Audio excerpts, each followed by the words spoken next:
Hello guys, welcome to Pakistani और इस reaction तो कैसे हैं आप सब। मेरा नाम है मुदस्सिर। मैं हूं मुबश्शिर। सुबह सनी देओल सर के बेस्ट डायलॉग सीन्स हम जब देखने लगे हैं। मूवी कौन सी है? सलाखे। सलाखे मूवी के कौन सी हो? सनी देओल की सलाखे मूवी है, तो उसके बेस्ट डायलॉग्स होने लगे हैं। कैसे होने लगे देखते हैं, तो स्टार्ट। क्या समझाना चाहते हो तुम मुझे? वो आदमी जिसे पुलिस किलर के नाम से चार्जशीट कर चुकी है, जिसे 3-3 कत्ल करके पूरे शहर में दहशत फैला रखी है, वो मुझसे अपना केस लड़ने की बात कर रहा है। 3 नहीं 4 खून किए हैं मैंने। लगता है शाम का अखबार आपने पढ़ा नहीं। जो उसके पास आया हुआ है। पुलिस ने मेरे नाम के साथ खूनी जोड़ दिया है, मगर मैं खूनी तभी माना जाऊंगा जब अदालत मुझे खूनी करार देगी। और खुराना साहब, आप जैसे काबिल वकील के लिए मुझ जैसे लोगों को अदालत से बचाना चुटकियों का खेल है। मिस्टर विशाल अग्निहोत्री, मैं अदालत में इंसाफ के लिए लड़ता हूँ। तुम जैसे खूनियों की पैरवी करने के लिए तालीम नहीं लिया है मैंने। हालात जो भी रहे हो, खून किया है तुमने, गुनाह हुआ है तुमसे। कोई गुनाह नहीं हुआ मुझसे जो हुआ उसे गुनाह मत बोलिए, क्योंकि वो जरूरी था इस शहर के लिए, इस शहर के सुकून के लिए। उन 4 लोगों की पहचान मिटाकर मैंने एक नेक काम किया मिस्टर खुराना, और इसके लिए मैं जेल की सलाखों के पीछे अपनी जिंदगी नहीं गुजारना चाहता, ना ही पुलिस से भागते हुए जीना चाहता हूँ, क्योंकि मैंने कोई गुनाह नहीं किया है। और आपके बारे में सब जानता हूँ मैं। कितने गुनहगारों को छुड़ाया आपने और उनको छुड़ाने के लिए कितनी कीमत ली आपने, सब जानता हूँ। अब खुद को नंगा करने में ज्यादा वक्त मत लो खुराना। साफ साफ बताओ कि क्या रकम चाहिए? 5 करोड़, 10 करोड़? हाँ, आप खुराना की ईमानदारी करें। शराब पियोगे? मैं शराब नहीं पीता।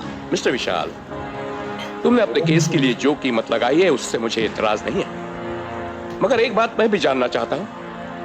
जिस आदमी के पीछे पुलिस लगी है, जो पनाह के लिए शहर का एक कोना तलाश रहा है, वो 10 करोड़ का इंतजाम कहाँ से कर पाएगा? खुराना साहब, अगर मैं बदनाम हुआ हूँ तो थोड़ा सा नाम भी कमाया है, पैसे आपको मिल जाएंगे। ठीक है, तुम अपना कमिटमेंट पूरा करो और पुलिस को सरेंडर करो। विस्तृत समाचार इस प्रकार है। एक अपराधी विशाल अग्निहोत्री और पुलिस के बीच चल रही आंख मिचौली आज समाप्त हो गई। विशाल अग्निहोत्री ने आज पुलिस के सामने आत्मसमर्पण कर दिया। इस अपराधी को 4 बड़ी हस्तियों के कत्ल के मामले में चार्जशीट किया गया था और पुलिस इसकी तलाश में थी। मिस्टर खुराना, विशाल का पुलिस के आगे सरेंडर करने का क्या यही मतलब है कि उसने ही खून किए हैं? आप गलत समझ रहे हैं। विशाल के सरेंडर करने के पीछे ये है कि वो फिलहाल की परेशानियों से बचना चाहता है। सर, आप अब तक अपने करियर में कोई केस हारे नहीं। इस केस में तो पुलिस के फाइल में नाम चढ़ना इसका मतलब ये नहीं कि वो खूनी हो जाता है। इसका फैसला अदालत करे। आप इंतजार कीजिए, सच्चाई सामने आ जाएगी। बस One last question, sir. I'm sorry, no more questions, no more questions. ये पेपर्स तुम्हें साइन करने हैं विशाल। कोर्ट में तुम्हारे केस को दाखिला तो मिल गया है। 7 तारीख मिली है पहली सुनवाई की। मेरे ख्याल से ये मामला 4 तारीखों तक खींचेगा। मैंने तुम्हारी क्राइम ब्रांच शिफ्ट करवाने के ऑर्डर्स कैंसिल करवा दिए हैं। अब तुम यही रहोगे। यहाँ कुछ ऑफिसर्स हैं मेरे पहचान के, वो तुम्हारा खास ख्याल रखेंगे। बस अब तुम यहाँ कुछ गड़बड़ मत करना। तैश में अगर तुम्हारा खुद पे काबू तो रहता नहीं, और मैं नहीं चाहता कि तुम्हारी चार्जशीट पे कोई नई बात जुड़े। पहली कुछ तारीखों में मैं तुम्हें कोर्ट में हाजिर नहीं कर रहा हूँ। मैंने तुम्हारी मेडिकल रिपोर्ट्स लगा दी है। हो सकता है पुलिस का कोई मेडिकल ऑफिसर तुम्हें एग्जामिन करने आए, तुम उसके साथ। आप बेफिक्र रहिए खुराना साहब, मैं यहाँ कोई गलती नहीं करूंगा। मैं भी नहीं चाहता कि मेरी चार्जशीट में कोई छोटी मोटी बात जुड़े। आप मुझे लेकर ऐसे ही परेशान हैं। हाँ विशाल, मेरे करियर का पहला केस है जिसे लेकर मैं वाकई परेशान हूँ। जिंदगी में कभी शिकस्त नहीं देखी, शायद ये भी वजह हो सकती है। खुराना साहब, आपकी काबिलियत पर आपसे ज्यादा मुझे भरोसा है। ये केस आप ही जीतेंगे, यकीन कीजिए। इस केस के बाद कानून के इतिहास में आपका नाम याद रखा जाएगा। भाई खुराना साहब ने तो कमाल ही कर दिया। पिछली तारीखों में क्या पुलिस की धज्जियां उड़ाई हैं उन्होंने। अरे खुराना साहब जैसा वकील कभी कोई केस हार सकता है क्या? हाँ सही बात।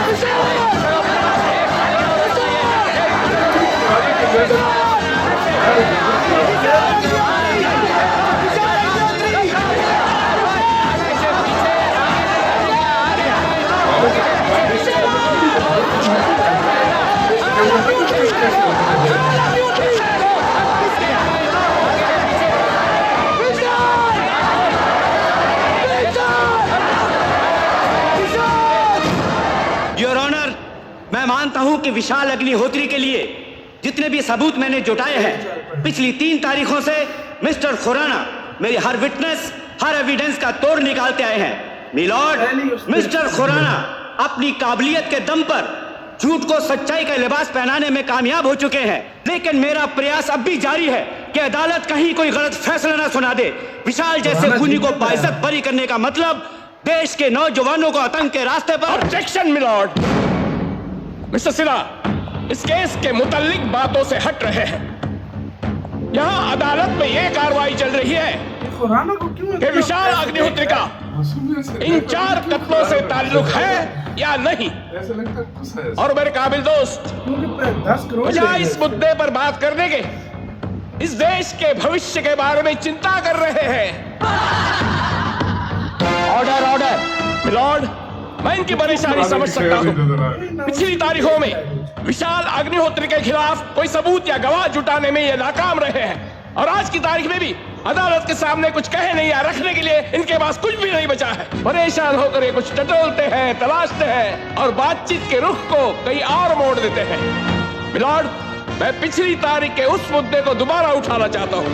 मिलॉर्ड, 7 नवंबर की ही रात एक बूढ़ी औरत अपने बच्चे के साथ चेंबूर नाके में एक रिक्शा वाले से टकराती है।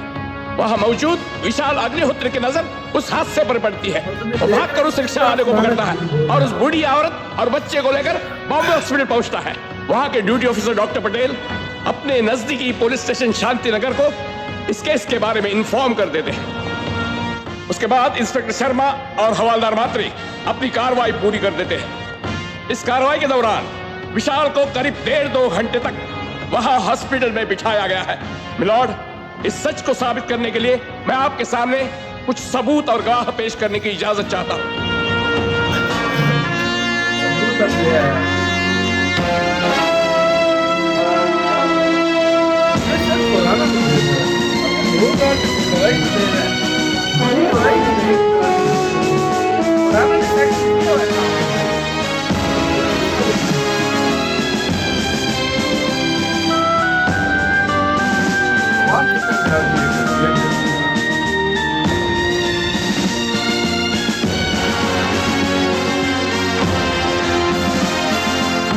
मिलॉर्ड, ये पूरी तरह साबित हो चुका है कि मेरे मुवक्किल का इनमें से किसी भी एक कत्ल में कहीं कोई हाथ नहीं है। अब ये सवाल उठता है कि ये बेकसूर नौजवान अपने सर पर 4 खून के इल्जाम लेकर इस अदालत में क्यों खड़ा है। मिलॉर्ड, ये नौजवान पुलिस की जाती दुश्मनी का शिकार हुआ है। कुछ अरसे पहले नाला चौक पुलिस स्टेशन में इसने पुलिस की ज्यादती के खिलाफ आवाज उठाई थी। वहां उसकी पुलिस के साथ हाथापाई भी हुई थी, जिसके लिए इसने 4 रातें पुलिस लॉकअप में काटी। तब से यह नौजवान पुलिस की नजरों में चढ़ गया था। फिर पुलिस ने अपनी नाकामी को छुपाने और अपना सिक्का जमाने के लिए इन कत्लों के साथ इस विशाल का नाम जोड़ दिया था। बस मिलॉर्ड, मैं चाहता हूं इस नौजवान के साथ और ज्यादती न की जाए। अदालत अपना फैसला सुनाकर इसे बाइज्जत बरी करे। अदालत में इस मामले की अब तक हुई कार्रवाई पर गौर करने के बाद एक बात साफ हो जाती है कि पुलिस के पास ऐसा कोई ठोस सबूत या गवाह नहीं है जिसके आधार पर मुल्जिम विशाल अग्निहोत्री को कातिल माना जाए। वकील सफाई की दलीलें और विशाल के बचाव में रखे गए सारे सबूत भी यही साबित कर रहे हैं। लिहाजा ये अदालत विशाल अग्निहोत्री को बाइज्जत ऑर्डर। ये क्या हो रहा है?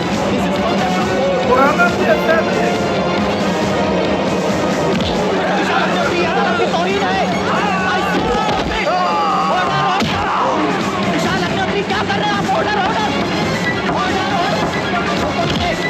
मिस्टर विशाल अग्निहोत्री, अदालत की तौहीन है। I say stop it! I say stop it! This is छोड़ दीजिए इन्हें। Order, order! I say stop it! Order, order! छोड़ दीजिए इन्हें। ये अदालत की तौहीन है। This is contempt of court! छोड़ दीजिए इन्हें।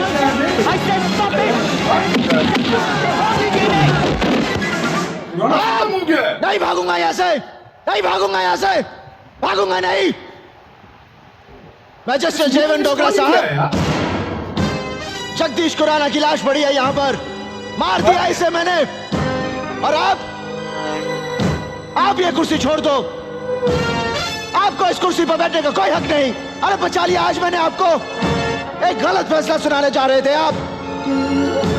और ये जगदीश खुराना, इसने इस अदालत में यह साबित कर दिया कि मैंने कोई कत्ल नहीं किया, बेकसूर हूं मैं। नहीं, मैंने एक नहीं 4 खून किया मैंने। 4 खून। और ये बात ये भी जानता था। अरे अदालत में आने से पहले इसने सब कुछ जान लिया था मुझसे। इसे मालूम था कि मैंने किसे कब, कहा और किस हाल में मारा है।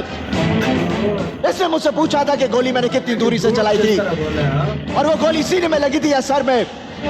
जिसका गला दबाकर मैंने मारा था उसके मुंह से खून निकला था या नहीं, उसकी आंखें खोली थी या बंद, ये सब ये जानता था। कुछ समझ में आ रहा है मैजिस्ट्रेट जयवंत डोगरा साहब? कुछ समझ में आ रहा है? 10 करोड़ रुपए लिए थे इसने मुझे बचाने के लिए। जगदीश खुराना कानून का हिमायती नहीं, कानून के बाजार में अपनी दुकान चलाता था। मैंने कानून से बचने के लिए नहीं, कानून की आंखें खोलने के लिए अपना केस इसके हाथों में दिया था। यह अदालत है, इंसाफ होता है यहाँ पर, सच्चाई और झूठ की परख होती है यहाँ पर। नहीं, यहाँ पर कुछ नहीं होता, सिर्फ बहिष्कार होता है, बहिष्कार, कानून का बहिष्कार। हर अदालत में जगदीश खुराना जैसे लोग करते हैं बहिष्कार, और हर अदालत में ऊंचाई पर इनके जैसा ही एक आदमी बैठा होता है। ऐसे ही बैठे होते हैं ये सब तमाशबिन लोग, पूरा तमाशा मजा लेकर देखते हैं। इनके लिए अदालत की कार्रवाई हो या मदारी का खेल, बस मजा आना चाहिए, मजा। क्यों आ रहा है ना मजा? मजा लो, मजा। कुछ समझ में आ रहा है मैजिस्ट्रेट जयवंत डोगरा साहब? अरे अगर तमाशा ही करना तो इतने बड़े तामझाम, इतनी बड़ी जगह की क्या जरूरत है? अरे बंद करो ये सब कुछ, बंद करो ये दुकान, बंद करो। और आप हाँ, ले चलो मुझे काल कोठरी में। लेकिन मैंने जिसे भी मारा है वो सब इसके जैसे थे, या हरामी जैसे लोग थे वो सब। कुछ समझ में आ रहा है मैजिस्ट्रेट जयवंत डोगरा साहब? कुछ समझ में आ रहा है? अरे कुछ समझ में आ रहा है आपको? मैजिस्ट्रेट जयवंत डोगरा साहब, इसी के साथ हुई मैजिस्ट्रेट नहीं सोएगा भाई यार। बस क्या, जैसे बेचारे ने स्माइल किए खुराना के ऊपर कयामत टूट पड़ी। मैं ये समझा, मैंने कहा यार आज खुराना की जो है ना, मैं भी देखो खुराना को ये कहता मैं कानून को मतलब सबकी आंखें खोलना चाहता था कि किस तरह इसको सब कुछ पता भी था, लेकिन इसने मुझे बचाया। हंसी उतर आई है। खुराना हंसा बड़ा, हंसा है कि चल मैं केस जीत गया। वो फैसला सुना रहा था जज, ऊपर से आकर खुराना की टेटवा दबा दिया। खुराना को जो है ना हिल दिया। मुझे शक हो रहा था, अच्छा पहले कह रहा था तुम जैसे देशद्रोही को जो है ना मैं नहीं छोड़ूंगा, कहता है 10 करोड़ ले लो, कहता है ठीक है आप शराब पिएंगे। मतलब ये हाल है। और इस मूवी में मतलब ऐसे किसी ने लगता है किसी यार डायलॉग ऐसे कि भाई गूज़बम्स बंदे को दे देता है। सनी देओल की बात ये सबसे बेस्ट है, उसकी अब भी इतनी एज हो गई है लेकिन उसके डायलॉग का मुकाबला कोई नहीं कर सकता। आपको कैसे लगे बताना, अपना बहुत ज्यादा ख्याल रखना चाहिए।